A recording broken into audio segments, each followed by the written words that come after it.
VLSos here. This is a video lesson, Trig transformation in context. We have a problem, a contextual problem, and I'll read it out. I'll need to take it away, but we're going to refer to this problem's words as we work a solution process. Dojun and Katon always travel to Pudding Creek Beach together for a family picnic. Through the years, they return to the same location of the beach and spend their time around the pier. Dojun has noticed that the water rises and falls on the posts of the pier. He thinks the height of the water could be described as a sinusoidal function of time. Katon was snorkeling and noticed that the pier posts are slimy up to the lowest level of the tide, which was 3 feet for this particular post. The boys observed that the tide was at the low point at 10 in the morning, and later at 4 in the afternoon the tide reached its high point 50 inches higher. Find the equation for the height of the water relative to the post as a function of time from 12 o'clock midnight. There's a lot going on. Strategy for solving something this sophisticated. We'll go point by point and use that strategy. First, with something like this, reread. Often the first time you read it is just to get a general idea, and then going through a second time completely, that general idea starts to crystallize and understanding can happen, especially when you also attempt to visualize the situation. Visualizing the situation, we are talking about water, slime on a post. The level of water can be observed at different times of the day, and the level of water is going up and down. So we can imagine and visualize and draw a bottom of a seafloor, a post that is for a pier. We won't draw any amount of the pier, we're just going to focus on a post, possibly wood, a level of water on the post that's rising and falling with the tide, and slime on the post. We could reread to get a better understanding. Let's imagine that we have.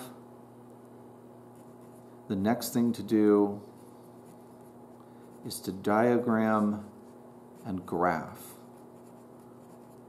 We're going to take our drawing and we're going to imagine axes. The horizontal axis is the sea floor. The vertical axis is the height from the sea floor. We could label the horizontal axis, if this is going to turn into a function where the height is going to go up and down, as a function of time. So height from the horizontal axis is height of the water that's going to rise and fall. Next thing in our strategy to focus on is labeling, name, and define. While we continue to develop our graph. So we go back to the reading. This slime here says that the slime was observed 3 feet from the bottom. So if we put a tick mark here, and we're going to be working, we don't want to use feet and inches, we want to convert to 1 unit. What makes sense is to have this problem be in inches if we're talking about distance. So 3 feet is going to be converted to 36 inches. The level of the slime is 36 inches from the bottom of the seafloor that's underwater. And the slime represents the lowest point of the water on the post, because the slime is going to grow where there is water continuously. If the water gets low and exposes some of the post, then we're going to assume that slime can't grow there since it's exposed to the air. So the slime is telling us the minimum of this wave, of this sinusoidal function of the height, the tide going up and down. Now, if we have the horizontal axis as a function of time, we want to go back to the reading to find when, at what time of the day, we get that lowest point. Is it in the reading? We're going to take a look. I'm going to mark the horizontal axis in hours, 12 hours, that's noon and 24, if our origin is at 12 o'clock midnight. Going back to the reading, pier posts are slimy up to the lowest level of the tide, which is 3 feet for this particular post. The boys observed that the tide was at that low point at 10 in the morning. So if our horizontal axis is time, and we've established when noon is, we're going to make a mark at 10 and put a point that will be on our graph. A minimum of 36 inches, where the slime is, at 10 o'clock. Continuing with the reading, and later at 4 in the afternoon, the tide reached its high point 50 inches higher. So we're going to get a high point that is 50 inches higher from 36. So we add 50 to 36 and we get 86 between low and high. And that high point was 6 hours later at 4 in the afternoon. We have to be careful because 4 is not on the horizontal axis except in the morning over here. Later than that, we get to 4 in the afternoon, 4 hours after 12 noon. So that is a tick mark at 16. And at 16 hours from midnight, the morning before, we have a high point. Low and high of a sinusoidal wave, which means in the middle, we're going to get our midline. The middle is going to be, if this is 50 inches between high and low, where is the midline? We'll put a tick mark there. Half of 50 is 25, and if we add 25 to our minimum, we get a midline at 61. Half of the range is the amplitude. Minimum plus the amplitude makes a midline at 61. Where is that on the time axis? Between 10 and 16, or 4 in the afternoon, that's 6 hours.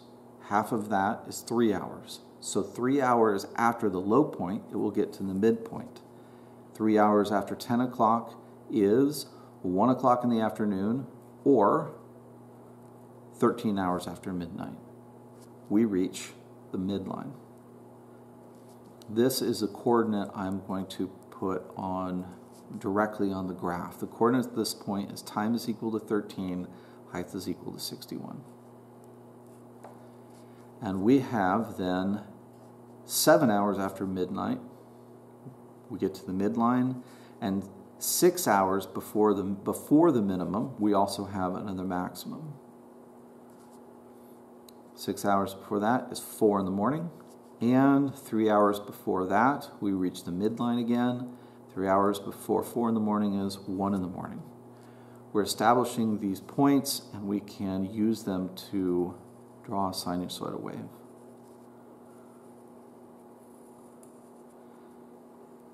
Lots of reasoning has been done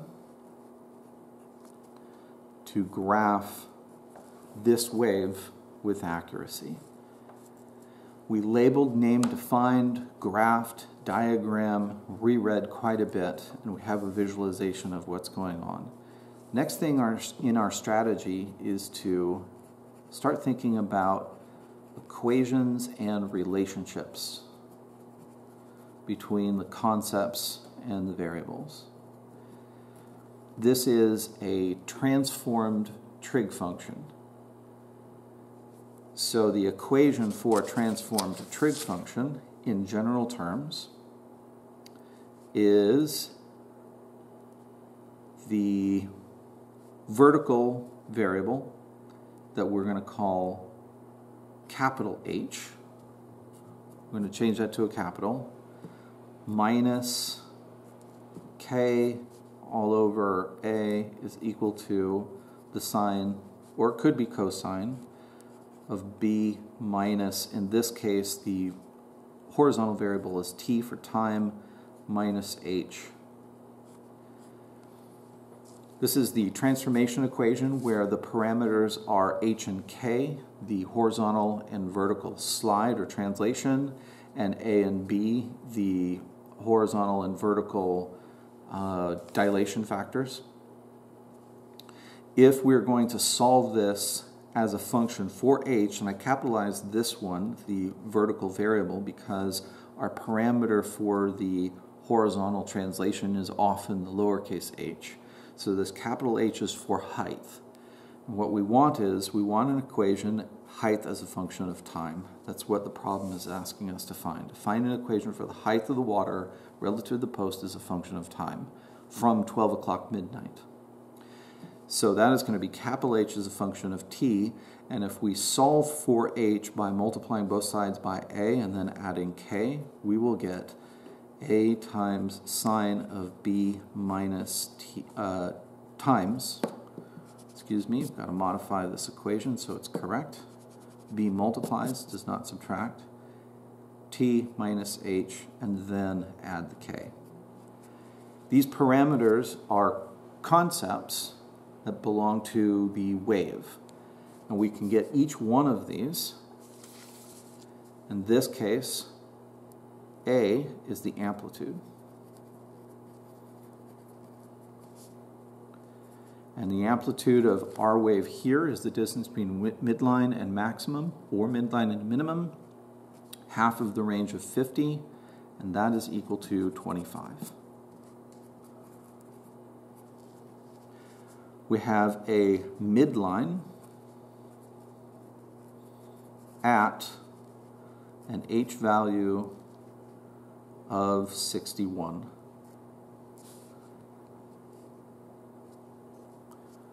Our period, the time it takes to go from a maximum to a minimum back up to a maximum, it does so twice a day. That's 12 hours, approximately. Which means that we have an angular frequency, b, that is found in the relationship b will be equal to 2 pi divided by that period of 12. And if we simplify, then we can reduce the denominator to 6 and cancel out the factor of 2. So b, in its simplest terms, is pi over 6. This capital H, where the midline is at 61, is also our vertical translation. We move the midline up by 61, and in the equation, the parameter for that is the k value. So k is equal to 61. Let's start constructing this equation. So we have height as a function of time is equal to a, the amplitude of 25, times sine of b, the angular frequency, pi over 6, times time minus h. But we haven't found h yet. H represents the horizontal translation, how much we have to go over. We'll leave a space for that, plus k. The midline goes up by 61. So what is h in this case? Well, I drew out the equation because very often the horizontal translation is difficult to find, or the most difficult, because you have to dilate horizontally if you're going to do that. Another way to do that in the wave is to find the point, the intersection on the vertical axis, and think, how much does that point have to move to get to the point where the parent function has a vertical intercept? Another way of thinking about that is we are using the sine function in this case. Sine, parent sine, starts at the midline and heads up. So if I look at the point on my transformed wave where it's at the midline heading up, and I think, how much did I have to move to get this point to that location from the vertical axis? I will find then my horizontal translation. This distance right here is a distance of 1. I had to move the parent line by 1 horizontally to the right in order to get to the point where I start my sinusoidal wave from the midline going up. So we have, for this equation, a horizontal translation right by 1, so that's what we're going to subtract in our equation. I could write another version of this equation by changing how much I horizontally translate to get to another location where I'm at the midline heading up. So this value right here on the midline heading up is 13 horizontally, has a distance of 13 away from the vertical axis. So I could also use it as a horizontal translation in order to then start my function again, because these are periodic. So with a horizontal translation of 13, which will also serve, we can have a different equation that will calculate the very same values. So it has all of the same parameters, except for the horizontal translation I could list as 13 instead of 1 to the right, so I'm subtracting. There are many different versions of correct answers to this problem. Finishing up a conversation about our strategy, we've already finished the problem, but along the way, in writing this equation, we identified the question, sometimes getting focused on that, or the variable. Sometimes getting focused on what the question is asking becomes important somewhere in the middle of the process. Beginning doesn't often require that. In fact, focusing on the information given can really help focus on the problem, because looking at a big block of text and wondering where the answer is in that big block of text can harm your confidence and prevent you from starting. So somewhere along the way, we identified the question, and we often solve or evaluate. We haven't used the equation. And then, lastly in this strategy, we have to be careful, it's often overlooked, to answer the question.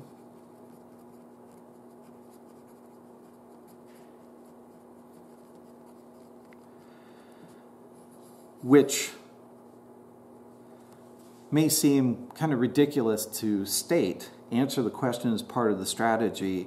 Yes, because very often in a complicated, long process like this, we tend to do a lot of work and feel like we may be finished, and then move on to another problem without realizing that if we go back and be careful about what the problem is asking us, we actually complete what the problem is asking, and not just the track that we got ourselves into when we were enthusiastic about doing all the rest of this.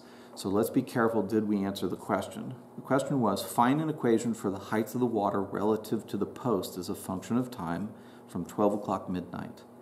Where is it? Right here.